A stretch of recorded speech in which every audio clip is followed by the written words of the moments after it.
So today we have Colm Mcdonnel from Ireland, from Dublin, Ireland, and he's a clinical somatics educator. And he also have a personal story how this method, how he found this method to heal him from a chronic pain and the lingering discomfort in his body that actually lingered from his teenagers till the age of 30. So thank you for coming and sharing, Colm. Can we just delve into your story? How everything started? Sure. So as a kid, as a teenager, I did a lot of martial arts, and I injured myself doing some sort of a kick, and it resulted in a strain in my groin, and it seemed fairly innocuous. It didn't seem like it was going to be a big deal. And of course, I was young. I was only 16 or 17. I didn't really think about it too much, but it really started to get in the way of my movement. It got very painful. It led to hip pain generally. It led to back pain, and it just started to really affect how I moved and how comfortable I was in my own body. And prior to that happening, my movement was very good. It was very flexible. I had no problems at all. So it was disturbing to me, and somewhat, what's the word? It got me quite down because I couldn't do the things I was able to do previously, and it affected everything. I could feel it all the time when I was sitting, standing, running, walking. You know, it was just something that was always kind of there in the background, and it wouldn't go away. Just persisted. And what were the symptoms? Was there stiffness or decline in the range of motion? All of those things. There was a decline. I reduced range of motion. I couldn't kick properly. And yeah, it ached all the time basically. So it was just constant nagging kind of a pain. And it wasn't like a 10 out of 10 pain, but it was something that would mediate from like a 5 to a 7 or an 8, just depending on what I was doing. But what bothered me was that it didn't go away, without it, like no matter what I tried to do with it. And like the stretching that I would have done prior to that in my training, that worked fine in my training, that stopped working. Like I couldn't stretch my way out of it for some reason, unbeknownst to me at the time. So that was a bit of a puzzle, let's say. At that point, I was like, okay, what do I do with this? And of course, I mean, as I said, I was a young kid, really. So I didn't have much knowledge about what was going on or how to approach it, really. So what were the foundings by the medical? Well, what did they tell you? For a long time, I didn't do a whole lot with it. I kind of just got on with, teenage years and life. And then I think in my 20s, I started trying to get it resolved. So I did like massage therapy, and I went to sports injury therapists, and I went to physiotherapists, and like they were all really good people, and they tried their best to help me, but I never really felt like I got a good way of resolving it. Like they would tell you, okay, you've a groin strain, or you're tight here. And I was like, I kind of knew that. I was like, well, I realize I've got a problem here, but I'm not sure how I go about resolving it. And I just felt like the answers that they would give weren't very satisfactory in terms of actually moving past it and getting out the other side and being able to move properly again. So I went back and forth with those kinds of things. I've done had a little bit of acupuncture and, the TENS machines and things. Yes. And all of those things, and nothing ever really made a massive amount of difference. Sometimes the sports injury massage and things they'd help for a period. They'd make you feel better for a few days or a week, but it would always it would always come back, and it never really felt like it was gone. Even you'd stand up and you go, oh, yeah, that feels better, but like within 24, 36, 48 hours, it kind of returned. Right. So yeah, it just felt the whole experience of that felt a little bit unsatisfactory. And like, I had this thing in my head, like I always felt like there should be something you could do yourself that would enable you to at least improve it, if not resolve it altogether. Well, and you mentioned it was in the connective tissue or in the muscles. Which tissues in the crease of the hip, essentially the original problem was in my right hip. And then that became a problem with the outer left hip. And then that became a back problem. And I don't really recall too much the order of how that all happened, but I just remember it was in the groin originally.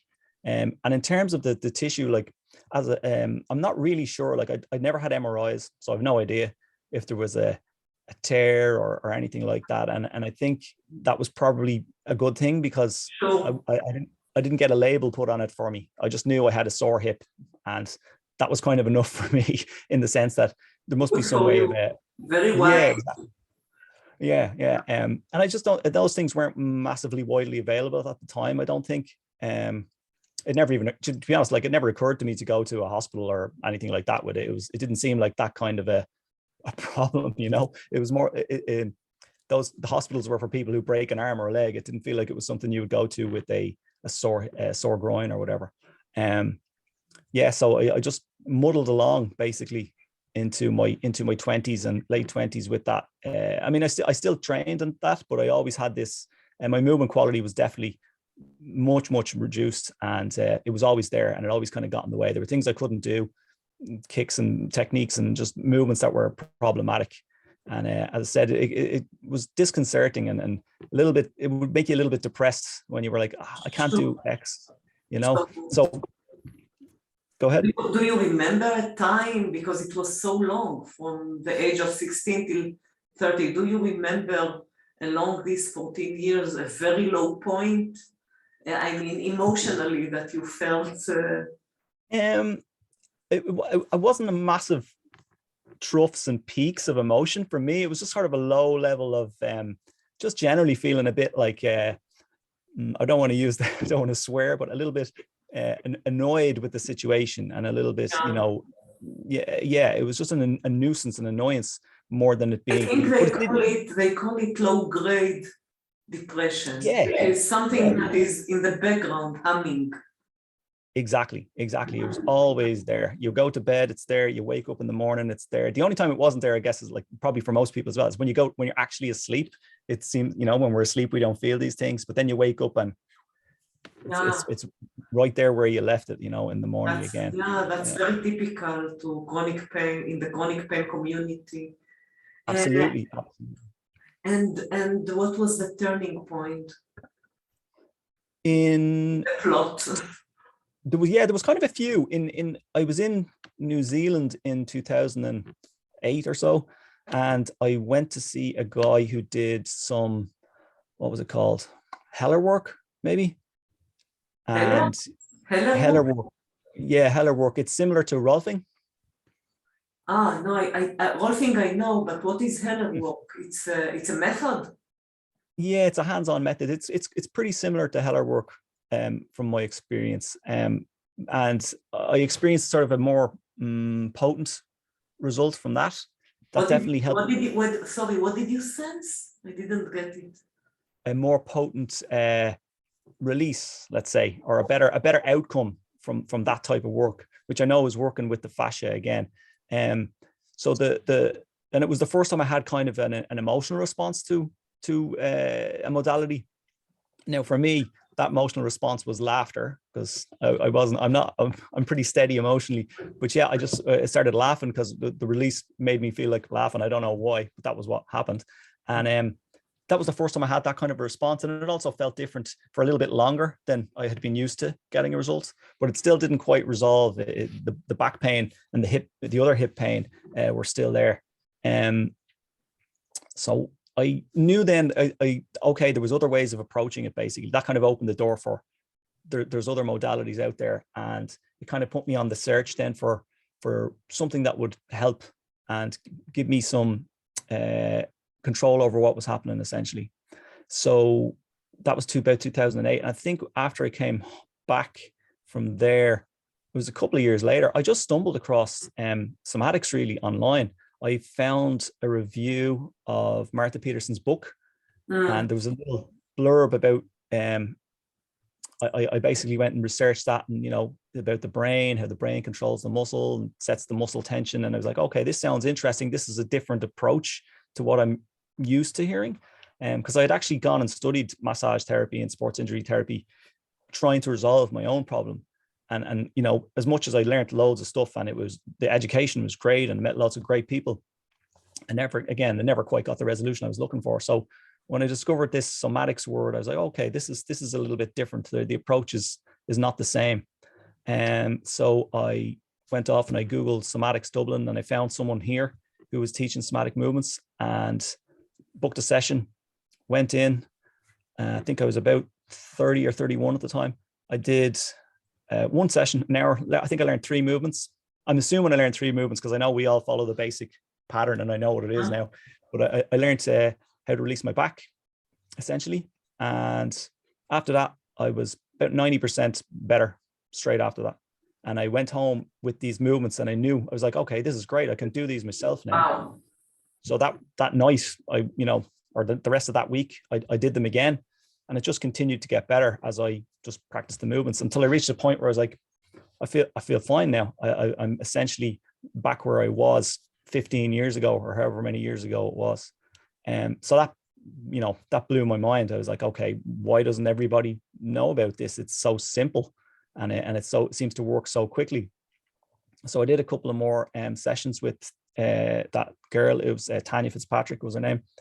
And I just decided I need to learn more of this. So I just dove right in. And then So Marta is talking, let's talk a little bit about the somatics, essential somatics. She's talking about 3 patterns: the stress, the red light, the green light, and the trauma, when both when the lateral sides, when right and left are not in sync, something like this. Can you say something? Yeah, absolutely. Yeah, that's essentially it. Like, that's what Tom Hanna sort of figured out, is that you have these 3 main patterns that people get stuck in, and you can get stuck in 1 or 2 or all 3. Just depends on your life history, what's going on in your life. But it's pretty simple. It's essentially tightness in the back, which is the green light reflex, and that would be more associated with like low back pain and things like that. And it's low back pain is actually strongly associated with work stress. So that green light reflex is every time you have to go and do something, it's the muscles at the back of your body that actually send you forward out into the world. So if you're constantly going, and you never stop, your back muscles just end up tighter than they need to be, essentially. And that might present then as just a little bit of stiffness in your back. Maybe it's more difficult to tie your shoes or bend down, or it might become something more severe, like, strong back pain, pain anywhere in the back of the spine, essentially, or in the back of the hips, or, tight hamstrings or calf problems, all of those kind of things, anything in the back. So that's the green light reflex. And then the opposite of that then is just the front of the body, which is the red light reflex. And that's also called the startle reflex, essentially. So whereas the green light reflex is all about extension, and abduction, the red light reflex is all about flexion and adduction, folding up. So it's the belly, the chest, the insides of the thighs, the flexors of the shoulders and arms. And it's when you get tight there. And that's much more a response to fear, anxiety, depression, anything sort of negative things that we might have to experience. Because essentially, when we're going through life, like we're responding all the time to what's happening. And a lot of the responses are automatic, and they're coming out of the lower parts of our brain. So like, if a loud noise goes off, you bump down, and that's your startle reflex kicking in. Which is good, right? It serves a purpose. It helps keep you safe. But if you have like a prolonged situation where you're under chronic stress or chronic, threat, let's say, you can become habituated to this pattern. And so you don't know how to come out of it then. And if you're tight in the front with that red light reflex, you're probably going to be looking at things like problems down into the arms and hands, jaw stuff, breathing problems, digestion, bilateral knee pain, because the knees tend to come together as well. So there's all sorts of they are turning in. Exactly, yes, which of course will affect your gait then, and make it difficult for you to do anything that does involve extension, because you're stuck in flexion. So what about the feet? Do the feet turn to pronate? the feet will turn in, and sometimes Oh, dorsiflex as well. Yes, dorsiflex. And then you're looking at so that's the front and the back of the body. So it's quite simple way of thinking about it. It's like either they're tight in the front too much or they're tight in the back too much. And then you have the third one, which is the sides of the body, which Hannah called the trauma reflex, but it's got nothing to do with like emotional trauma. It's more like an injury reflex actually. So if you have a collision or you hurt an ankle or you fall, say, and you just get tight on one side in response to that injury. You can also get it from like having a one from using the mouse. Using a mouse, yeah, things like that. Holding a baby on your hip for however many months while they're growing. Right. Having a heavy bag on one side. There's all sort of little occupational things like that could bring it on. Or also, say, having an automobile accident where you get hit side on, something like that, falling on ice, falling on a path, anything like that, where you have an impact. And when you have those impacts, basically you get a contraction, and that contraction can just get sort of stuck in the nervous system. So you don't quite come out of it fully, and it'll just pull you a little bit off balance, either a shoulder down or a hip up or a slight twist. And it doesn't have to be very big of it to create an asymmetry. And then of course that will affect your gait. So if you're asymmetrical then, and you're maybe you're someone who likes to run, and you pick up you develop a little bit of an asymmetry. If you start doing lots and lots of running on top of that, you're eventually going to run into kind of a problem, because it's like your car being unbalanced. One wheel is going to wear down more than the other. So you have to, you want to address those things so you can be as symmetrical as possible, essentially, so that you don't have those sort of problems. But people, of course, present with all of those things because everybody's busy. Everybody experiences fear, anxiety, stressful things. And everybody's had a fall or a car accident or an injury or a surgery. There's so many, life throws all those things at you. I think say a pattern to hold the baby in one hand. And so basically, would it be fair to say that because of compensation, on compensation, the muscles are compensating from all places? The body reaches a point when it doesn't have where to compensate from, and then the pain starts. Yeah, you could say that. Yeah, there's kind of the straw that breaks the camel's back. At some point, you have so much tension in the system that it can't operate properly, can't operate efficiently, let's say. So at that point, then you start hitting problems. I am curious, Colm, you mentioned before the breathing, that when you are in the startle red light reflex, it affects the breathing. How does it affect it? Do you breathe more? Do you inhale more or exhale more? Okay, so if the front is tight, and just to speak briefly, the reflexes mostly affect your trunk, essentially. So if it's the green light, it's the spinal extensors. But if it's the front, if it's the red, exactly. If it's the red light, it's more the abdominals and the chest. And of course, your abdominals attach straight onto your rib cage. So if they're tight, they pull the rib cage down towards the pelvis.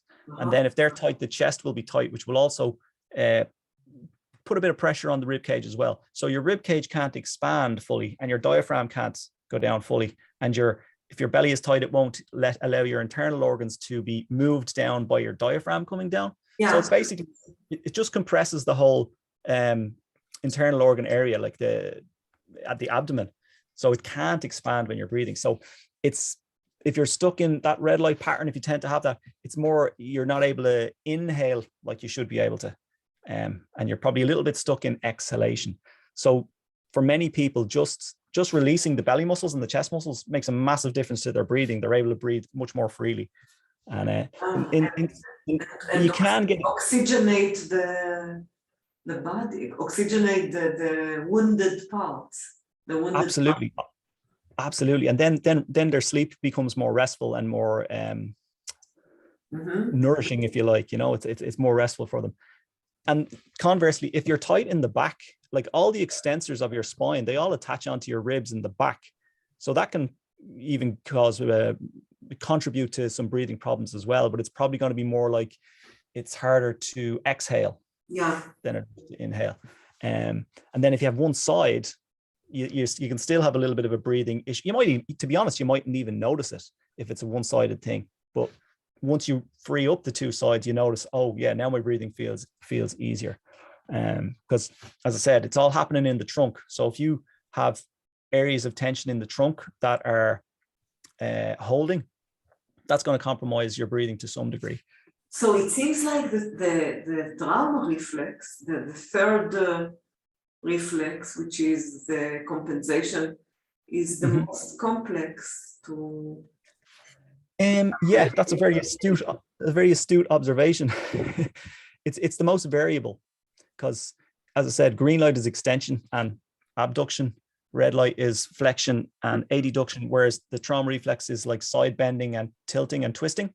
So you've got tilt and twist. So it can be a bit more more dimensions, more planes. Yeah. And it can look different when you see it, you know. Do you sometimes meet people whose one side is in the green light reflex and the other one is open? Can you see such things? Yeah, you can. Yeah, people can be like, tight front and back. And that creates a situation like Tom Hanna called it like dark voice. It's dark voice. Dark voice, you know, like a vice grip. But it's just basically bracing. So they're kind of tight back and front. And of course, that really interferes with movement and breathing and all sorts of things because there's just a high level of tension in the body kind of at all times. So yeah, you do see that. And you do see maybe some people are just more on the green light side of things. Some people are more red light. And then, as I say, people who have had a fall or an accident of some kind can have a little bit of a trauma reflex. So the idea is basically simple. You observe what is tight and you tighten it a bit more. Yeah. And then you release it gradually and then what happens? Then you go about your day. No, then so yeah, that's essentially it. You see the tension those reflexes are coming out of the lower part of your brain. They're automatic. So it's happening, you know, outside of the realm of your consciousness, essentially. It's involuntary. So when you make a voluntary contraction, you're in control of it then. So once you're making a deliberate action, you can choose to stop doing that deliberate action. And in the case of what we do, it's like the deliberate action is the contraction of the muscles in question. Once you contract them deliberately, you can feel them contracting. Then you can choose to slowly let them go. And then you just pause at rest. And then it's essentially done. Now, you may need to do it a few times to really clean up the movements and get your brain fully in control of the lengthening phase. But essentially, that's it. And then you use the somatic movements as your home practice to maintain them. So how quickly do you see? Suppose we have someone with a complex issue that the lateral sides are not working in sync. Okay. As we said, I believe these are the most common things that you see, mainly with elderly, because they have life, a mileage of life behind them. So how much time approximately, roughly, does it take to see a result? I know that the brain can work very quickly, electricity, but it depends on the person and it depends on the movement history. And people who have a background of doing some movement generally pick it up a little quicker because they're used to learning movements. And then people who maybe haven't been used to learning movements throughout their life can sometimes find it a bit more challenging. But at the same time, everybody learned to walk. So everyone has that experience of learning to move. Mostly what people need to do is learn how to feel themselves getting tighter and then getting relaxing again first. And you can do that in a very general way, and you can teach people that quite quickly. But in terms of results, usually within a couple of sessions, people are starting to feel a lot better, especially if they do the practice themselves at home. So Colm, but you know that the habit in the brain, the pattern in the brain is so deeply ingrained in us. Yeah. Doesn't it come back? Like you mentioned the rolfing, how did you call it? The Heller method? Heller method? Heller work. Can you spell it? Yeah, it's HELLERWORK. Okay. Heller Yeah. work. So, Yeah. like you mentioned, it gave you a relief, and then the pattern kicked in again and created the contractions. How this method is different? Okay, so essentially with the Heller work and with a lot of other modalities, it's the work is being done to you or on you, whereas with this, you're really doing all the work. You're doing all of the meaningful work, and I just essentially either guide with words or guide through hands-on touch to help you have a better sensory experience that you can feel it more clearly. So it's a learning process, and that's the difference. It's like you're learning how to contract the muscles in question and then relax them again so that you have control over them.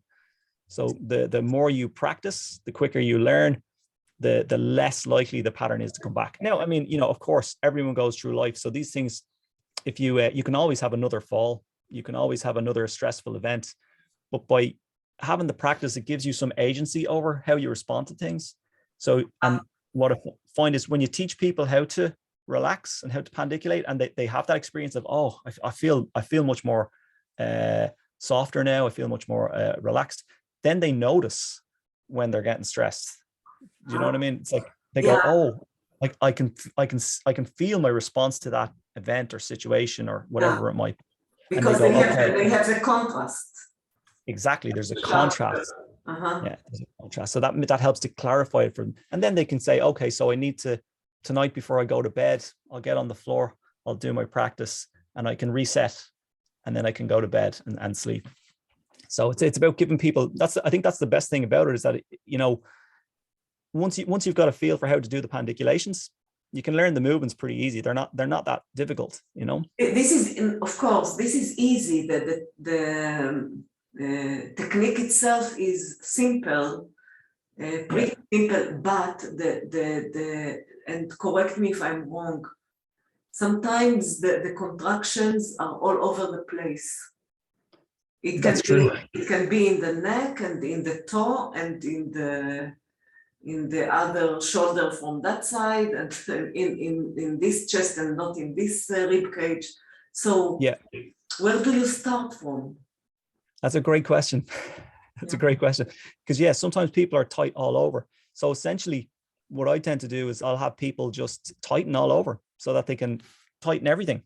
So it doesn't have to be a specific movement. They can just learn pandiculation in a very general sense. I have a video about that on my YouTube, actually. So you can lie on the ground, tighten everything that you can tighten, and then slowly let it go. And just repeat that a couple of times. And in doing that, some of those areas will loosen out a bit more than others. And this will calibrate the brain. I'm asking because say that the right side is tighter than the left side with right-handed people. In general, but there are tensions also because the left side is compensating.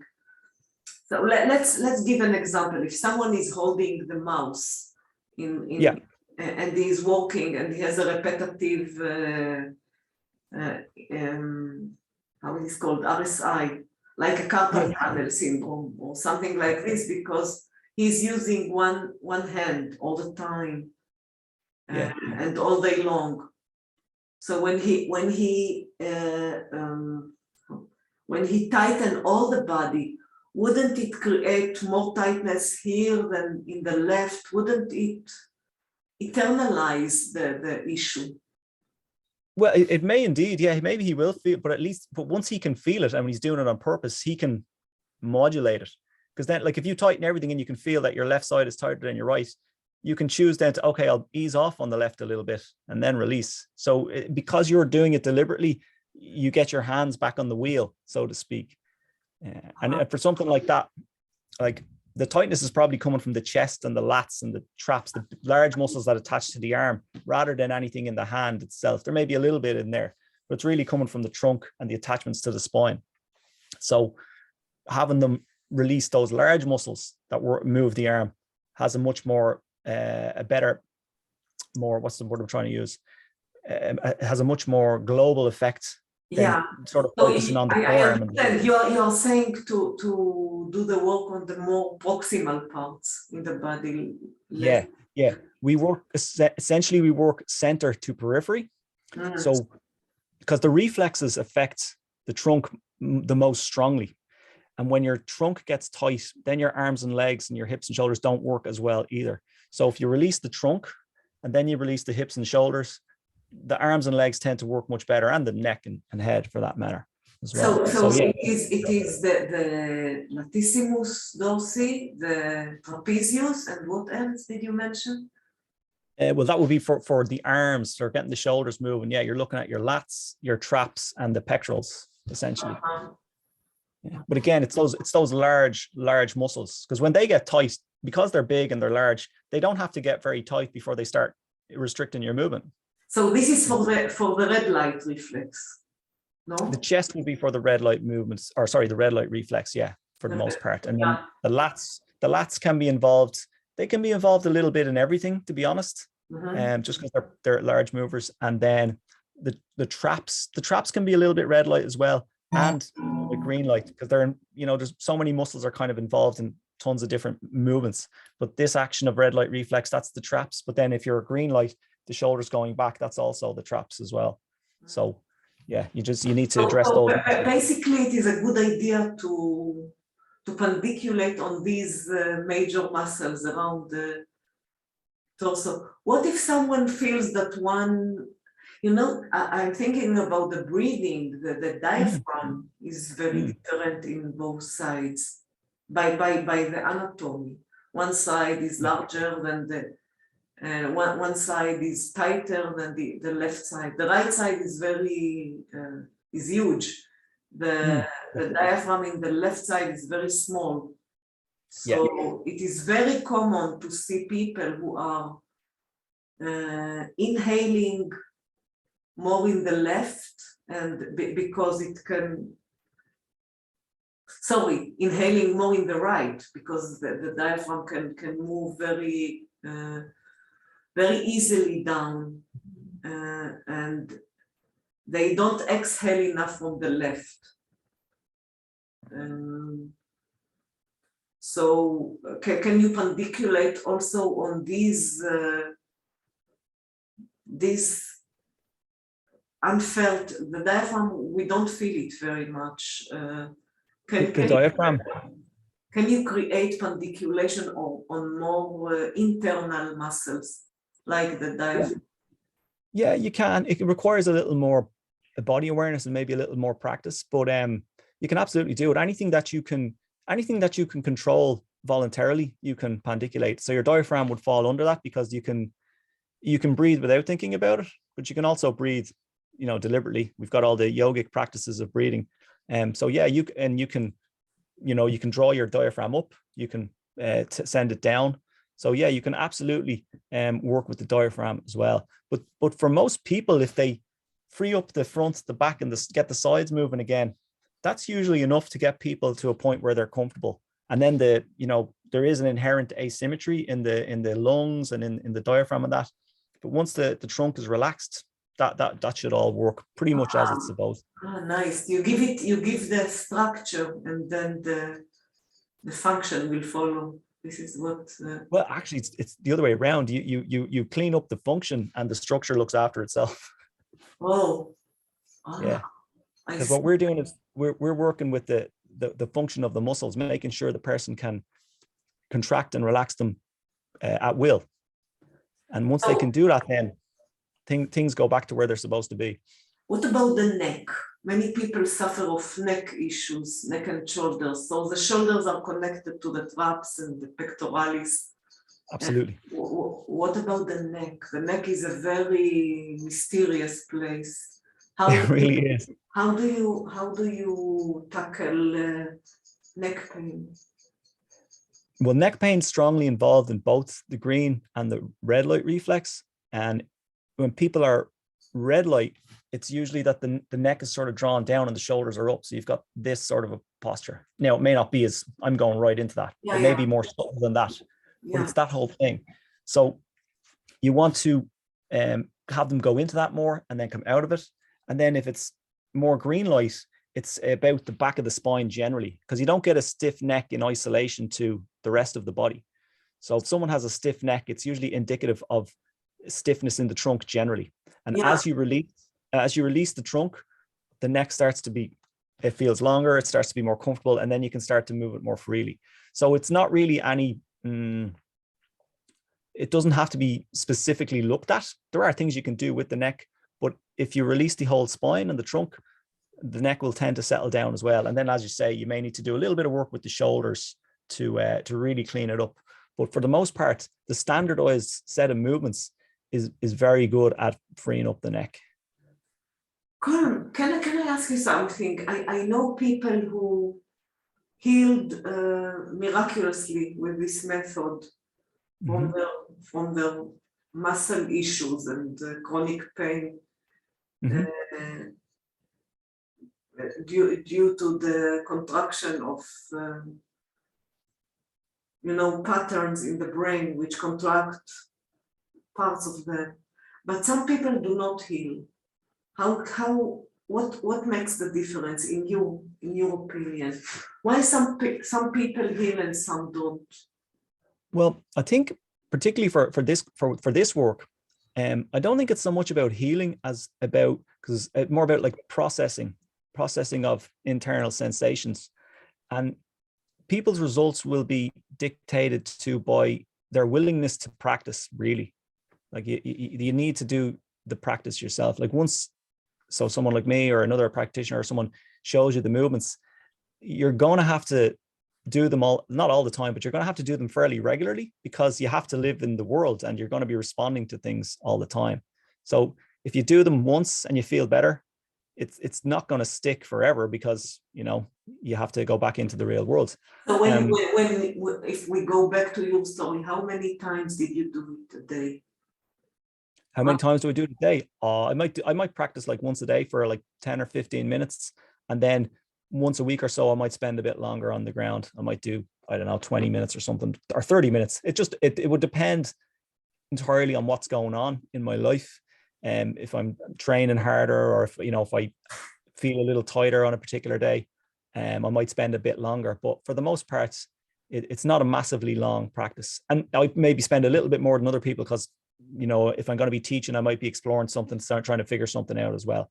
But for myself, 10 or 15 minutes a day is usually enough to keep people, once they get comfortable, that can be enough to keep you at a maintenance level so that you can stay comfortable.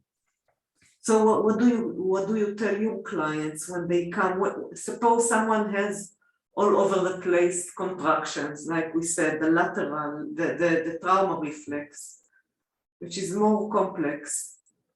And you give him 3 or 4 or 5 yes. exercises. What is your advice to them? How much? Okay. So how many times? Okay, how many times to do the practice? Yeah, you want them to, in the beginning, you probably want to practice a little in the morning and a little at night. Sort of twice a day is good, so that you get more exposure and you get more chance to practice, essentially. And then as you become more comfortable, you can back off on that and maybe, do it before you go to bed, do it once a day. And then if you're really comfortable, I don't think there's a problem with people doing it like a couple of times a week. That's usually enough, They can kind of, you see, you get to a point where you can judge it for yourself. You'll know, okay, I need to get on the floor, or I feel fine today and I'm okay. Or else, go to a class once a week where you get an hour's worth of movement. That's a really good idea, because then you're getting a nice solid block of movement, and that might get you through for, half the week or whatever. But when people come in, you're looking at, well, first of all, you're going to address one reflex at a time usually. So when they come in, there's a set sort of way of working. Identify the most dominant reflex and work on getting that cleaned up first. So whether that's green light, red light, or a trauma. And you would send them away then with the movements that allow them to, consolidate what they learn in the session and go forward. And then when they come back the next week or so, you can get into the next reflex. And then if they need to address a third reflex, you can do that as well in another session. And then so after that, it might be a case of they come back and you go, okay, what would you like to improve? We'll go over the movements, make sure you're doing them correctly. And then if there's something else you want a little help with, you can start to get into that as well. And Colm, from your experience in your clinics, what kind of issues did you see healed? Back pain is a massive one. That seems to be like the one that most people come with. Neck pain, shoulder pain, all those sort of niggly things that don't go away, a bit like what I had myself. Breathing is a big one. People come with breathing issues. Sleep, people not sleeping too good. Those kinds of things. Because a lot of the conditions that are kind of seen as don't want to say untreatable, but they kind of get put into that box of like they don't know what to do with them. Anything but a syndrome on the end of it. A lot of the time they're purely just excess muscle tension. So when you release the muscle tension, they tend to go away. Things like sciatica and plantar fasciitis, those kinds of things, frozen shoulders, all those kinds of complaints. A lot of them respond really, really well to this because at their root, they're just problems of excess tension. So for example, in plantar fasciitis, which is very common, yeah, how would you help the person? Suppose this is the feet, you would tell them to contract more and then pandiculate. Yes, but it would have to be done within the context of releasing the entire back of the body. So it's not going to be just the foot, because if they've plantar fasciitis, they're going to be tight all the way up, probably to the base of the neck as well. That's right. So you're still looking at it from the context of that green light reflex. And with plantar fasciitis, it's usually a green light reflex and a little bit of a asymmetry, which is why they're feeling it on one foot. Because most of the time people get plantar fasciitis, it's just on one side. So that's one that side. kind of Usually it's one side. Yeah. So that kind of comes, okay, there's an asymmetry. So they're tight in the back and there's an asymmetry. So the thinking becomes much more simplified. It's like, okay, I've got a green light reflex and a trauma reflex. So if I can get this person, if I can teach them how to release their back and how to get even up on both sides, they're going to see an improvement in this plantar fasciitis. So I saw in your website there is the arch and the flatten of the back. Do you mean this exercise for the? Yeah, absolutely. Well, this is the startle reflex exercise that you're doing there with the shoulders. Yeah, that's a really important exercise for people. There's about 12 or so really fundamental movements that people you want them to learn, and they're fundamental because they address the reflexes essentially. So for the green light reflex, it's arch and flatten, back lift, and arch and curl. And then for the red light reflex, it's the other curling movements, which is diagonal and lateral arch and curl, and then the startle reflex movement itself, which is sometimes called the flower. I have it called the startle reflex on my page. And then for the trauma reflex, you're looking at your side bend, hip hikers, wash rags, and like they're all just movements that use those parts of the body that get tight. So like the green light movements are all about using your back, learning how to use your back and relax it again. The red light ones are all about going into flexion again, and the trauma ones are just about side bending and lengthening and twisting. So it's pretty. My favorite thing about it is that it just simplifies how you think about things very, really well. It's very succinct.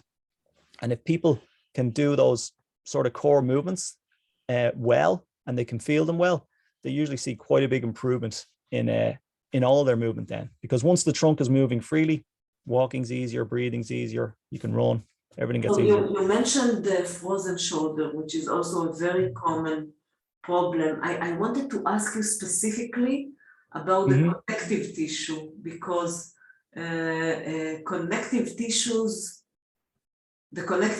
is very hard to heal once it is injured because of the blood supply, and many times whether it is adhesions and thickening of the tendons, or thickening in the Achilles tendon, or in the shoulder area, the connective tissues there, you find adhesions and like clumping of the fascia. You can get that. Yeah, that can happen, and it can sometimes mean that you don't you have to approach it in a more smaller way, let's say, or go in smaller steps. So it might just be about trying to get so you're not going to be doing big movements of the shoulder if they got frozen shoulder. It'd probably be just as simple as squeezing their arm in towards themselves and then relaxing. So there won't be a massive movement at all, clamping down the armpit. And that just allows you to make a contraction of those muscles, but there's not been a big movement. So that can help to get blood flow into and out of the muscle, which can help with the connective tissue then as well. So what I was asking is, do you see also healing stories with fascia adhesions with this method? Like tendonitis or chronic tendonitis, things that are, it's a very stubborn tissue. Yeah, well, those kind of things, like there's a couple of questions that need to be asked. If there's a tissue quality issue, like tendinosis and tendonitis, they can be purely the result of chronic tension, because if the muscle is contracted all the time, it's pulling on the tendon. So that can be one cause of it. And if you relax the muscle, it tends to calm down. But you can also have like degradation in tissue due to nutritional deficiencies and mineral deficiencies and things like that. So sometimes they have to be addressed as well. And now that's not my area of expertise by any stretch. But yeah, sometimes you might need to take another angle of attack on it, let's say, where you have to go, okay, am I eating foods that are going to degrade my tissue or aren't going to help me heal? So that's part of it as well. But generally, if you relax the muscles, those kinds of problems feel better just by virtue of the fact that everything is relaxed. Everything in the body works better when you have a low level of resting tension, essentially. Yes, because when you don't have to hold the skeleton, then you feel more relaxed, and then also the parasympathetic branch is, which is our healing part of the brain. Exactly. You get into the parasympathetic because in parasympathetic it's rest, digest, and repair, right? So even if there is something that needs to heal, you need to be able to put yourself into that state, because otherwise you're in fight or flight or freeze, right? Yeah, I like your answer, because many people say tackle the emotions, and they are right. And you also mentioned that the emotions are trapped in the fascia, in the connective tissue. This is why you laughed when you did the Helen walk. Yeah. So this is a way, but sometimes when there is a constant physical contraction of muscles, it is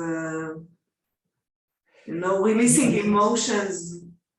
Well, here's the thing. So with the emotions, like we can't have a physical experience distinct from a mental or emotional experience. Whenever we have a response to something, whether it's emotional or physical, it's all expressed through the body as well, right? So it's not even, they can't be distinguished. You just have what we would call a somatic response, i.e. it's a total body response, emotional, intellectual, physical. It all happens at the one time anyway. But approaching it from this end, where you release the physical tension, that goes a long way towards making the other elements of it more manageable, taking the charge off them. But you do see people having emotional responses to the movements, for sure. Like you say, if there is an emotional event that has occurred in the past, and particularly with the red light stuff, people go into it and they start to feel, and it brings up the memory of those events, and they can start to let it go, which can be, don't want to say scary for people, but sometimes it surprises people that they don't realize that doing these simple movements is going to allow them to process the emotions. Yeah, I agree, of course. Yeah. If someone is hearing you and is now in despair because he's also in a lingering situation of chronic pain, what would you advise him? What would be your tip? My advice is, well, it depends on the type of chronic pain. If it feels like it's if it feels like a muscular thing, like it's in the muscles, it would definitely, look into somatic movements. I have a YouTube channel there. There's tons of videos up there. You can start to sort of pick into the movements. And I would start there essentially. I mean, I'm obviously going to say that I'm a little bit biased, but and then if it's like for things like, because chronic issues can come in all sort of different shapes and sizes. If it is an emotional thing, this is still going to be of use. Somatic would still be of use, but there's other modalities out there that are useful, like EMDR and somatic experiencing and things like that are also useful. And then if you have like an autoimmune condition, I think you need to be looking probably into your diet and your lifestyle and seeing what you can, change there. Because I think a lot of the time we need to start taking things out as opposed to putting things in to make a change. So whether that's taking out all the processed food or taking out as much as we can, the stressful things in our life, I think those things, those kind of strategies have a better effect or seem to be more potent than taking things, let's say, generally. Beautiful. Yeah, I like it. To eliminate and reduce. Yeah. Because your body does know how to heal. You just have to get out of its way a little bit. And the best way to do that is to sort of, take out the stuff that isn't helping and see if your body can deal with the rest of it. But absolutely, there are a lot of chronic issues around, and there's a lot of information out there, so it can be difficult to kind of ascertain where to go, which is, I think that's maybe the biggest problem now at the minute, is that there's so much information. It's hard to decide which avenue to take. Do you also advise your clients how to sit properly? Do you teach them also basic functions like walking? Yeah, we do. There's a bunch of movements that we teach that are specifically related to walking. So after you've done your green light, red light trauma movements, you can get into these walking movements, and those alone, you do them on the floor, and when you stand up, your walking will feel more easy. There's also some seated stuff we can do where, and again, it's you just guide the person through it and they learn it, and then they can do it themselves when they're sat at home or sat at their desk and work. Because it's not so much about teaching them how to sit, it's more about allowing them to feel that they can pandiculate in seated, and they can find a sort of a nice easy posture in seated as well, but just by pandiculating the back and front and finding that nice central position. Yeah. Because when you're like if you look at kids posture is fine, they sit fine, they don't have any issues, and it's because they're relaxed. They don't have any what we call sensory motor amnesia, where you've forgotten how to let the muscles relax. And to be honest, most people are the same. Once they release the tension, their posture improves anyway. You don't have to think about it, because your brain, the lower part of your brain. And the best way to release the tension is by pandiculating, going tightening and pandiculating. Yeah, and I think that's the bit that it seems counterintuitive to make, like, oh, you want me to make it tighter to get it to release, but as I said, by you tightening it, you're putting yourself back in voluntary control of it, and then you have options. So once you tighten a muscle, you can keep it tight, make it tighter, or you can let it relax. But until you've made that voluntary contraction, you can't do that, Right. And Colm, let me ask you a more insightful question about the healing process, because you see people that come to you sometimes with huge pain, and do you notice that people with a specific inner self-talk, that what I'm asking you is about the power of language, the way we use words internally, basically internally. How does it affect the challenges? Okay. I don't get into that kind of thing so much with my clients. I can give you my own sort of thoughts on it. I think I think we probably talk to ourselves in a much more harsh way internally than we would to other people. I think a lot of the time, if we kind of observed our inner dialogue, I think we're quite harsh on ourselves and quite critical, to the extent that we would never be with maybe our friends or our family or our kids, right? Like if your kid was having a problem, you would never give them a hard time about it, but we do that to ourselves all the time with our inner talk. Yeah. So I think even just starting there, like, and sort of going, okay, I'm gonna watch myself for the next day or two and see what my self-talk is like. Am I actually in my own head, like giving out to myself all the time, or telling myself I'm doing this wrong, or I'm not good enough, or all those kinds of things? Yeah. And I think if you just doing that as an exercise is useful, because you kind of realize, you go, oh my God, I'm giving myself, I'm being very hard on myself the whole time. And then once you realize that you're doing it, you can kind of go, okay, I'm going to shift my way of speaking to myself internally. And I do think that, yeah, that would have a very positive effect for most people. Even just to realize that they're doing it is a big step, you know? You can pandiculate on this too, like. But I guess so. You can kind of lean into it a little bit, and, you know, just realizing you're doing it is part of the battle. Yeah. Actually, there's some somatic experiencing, which is a slightly different modality, and it's no relation to Tom Hanna, but it kind of does that. It's kind of about pandiculating into the thought processes a little bit, if you like, leaning into them a little bit. So yeah, it is kind of the same thing. You make it more grotesque to yourself, and you can observe it better. Yeah, and putting that sort of space between you and your thoughts, so that you can observe them a little bit. Diffusing yourself of the diffusing yourself.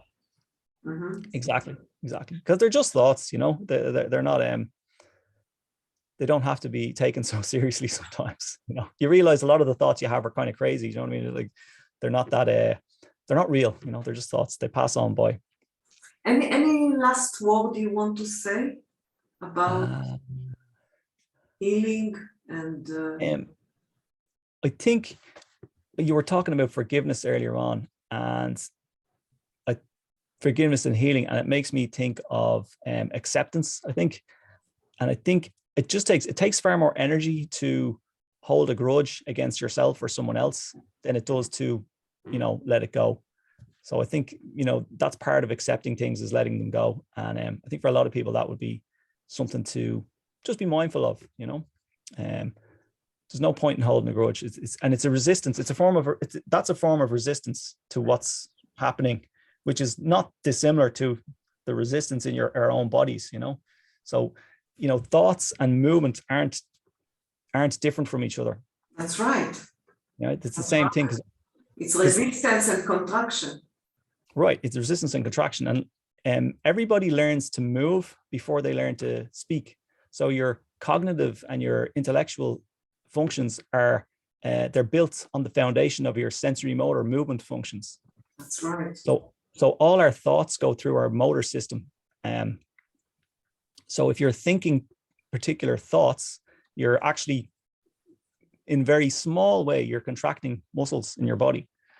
So you want to be mindful of your thoughts and mindful of those things, because they can have an effect. But for many people, the words let go, release, forgive, they are very abstract. I mean, they understand the meaning. Yeah. But how to actually apply it, and this is another story. It is. Yeah, for sure. They are abstract and to let go. I think the first step is just to observe yourself. I think everyone can do that, and it's you know, just kind of, how do I respond? How do I respond to this situation? How do I respond to that situation? You believe that awareness in itself is enough? It may not. I don't want to say it's going to be enough. I mean, I'm not really sure, but again, it is when you start to become aware of these things, maybe you can come up with a strategy to deal with them, you know. And at least then, you know, okay, I'm doing that thing again, you know. So you've got a choice then. You can go, okay, I can stop doing it, or I can keep doing it, but at least you've got the choice then, as opposed to it being something that just happens to you. I guess it's the difference between reacting to something and responding to something. Because to react, it seems like it's automatic, whereas to respond kind of feels like you've considered the response and you've made a decision on what you're going to do, I guess. That's right. You are mastering it. You're not I guess enslaved to your patterns, to your habits. Exactly. A bit of armchair psychology. No, because we're, as you say, it's somatic. emotions and body and thoughts all together, and spirit, and yeah, I it's you, the mind body kind of idea, I think hasn't served us very well, because I don't think experientially it doesn't hold up. Like, you know, you gotta, we're both subject and objects. Like, we can see each other as bodies, but we all have an internal first person perspective as well that kind of gets disregarded a little bit, particularly when we're trying to solve problems like what we were discussing here today, you know. yeah, because you are in your body, and Right. and feel very emotional about your pains, and Absolutely, yeah, that's it. So it all starts within. well, Colm, I'm very grateful to you for sharing all this knowledge and insights and personal experience, and we will put a link to your website so people can learn more, and maybe practice the videos that you share. Yeah. Thanks. I really appreciate you having me on. It was great to talk. Thanks for sharing it. And yeah, I have a website, and then I have a YouTube channel, and that's probably, if you want to try somatics, try the movements, that's the best place to visit. Jump on there. There's a bunch of videos. They're all quite short. You can dip your toe in the water and see what you think. And people cannot harm themselves if they choose because they are on and like they are like you know, the pump of the heart, the way we move, the way life is, like peristaltics. Exactly. All the movements are like anatomically natural movements. They're movements that your body is designed to do. I mean, if you're very unsure, or you're not, you know, just watch a video. You'll be able to see what's happening. You'll see me doing them. And if you're not sure, you know, just motor plan. You can just visualize yourself doing them, and that will actually give you some benefit.